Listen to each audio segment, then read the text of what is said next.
Alors, on en était à la stabilisation définitive et je vous parlais d'un régime pour le reste de la vie.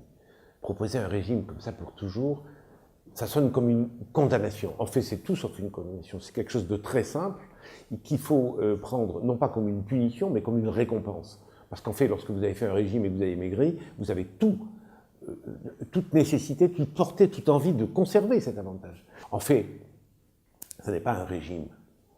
C'est une simple surveillance avec un minimum de contraintes, la contrainte la plus souple. Et il s'agit en fait de 3 mesures, de seulement 3 mesures, 3 petites règles qui sont d'une simplicité absolue, qui sont d'une efficacité majeure, qui sont pas pratiquement indolores, mais qui sont non négociables. C'est-à-dire on les fait ou on ne les fait pas. Comment faire pour ne jamais regrossir, puisque je vous ai proposé une stabilisation qui est censée agir pour le reste de la vie.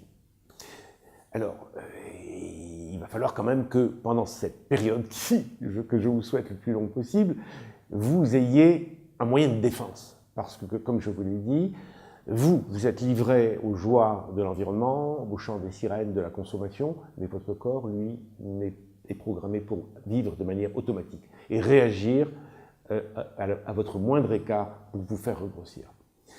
Donc, ce n'est pas un régime, n'ayez crainte, il s'agit de quelque chose de très restreint. J'ai limité au maximum les contraintes qui vont peser sur le reste de la vie, de manière à ce que ce régime de stabilisation définitive soit tout sauf une punition, mais bien plutôt une récompense.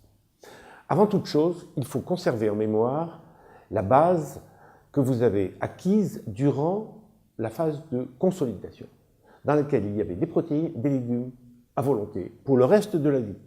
Vous aviez 2 fruits par jour, vous aviez 2 tranches de pain complet par jour, vous aviez 1 portion de fromage par jour, vous aviez 2 portions de féculents par semaine et 2 repas de gala par semaine. Avec tout ça, vous avez acquis ce que je peux appeler le fondement d'une alimentation humaine de bon aloi. Ça veut dire que jusqu'à la fin de la dernière guerre, tout être humain aurait rêvé d'avoir ce type d'alimentation.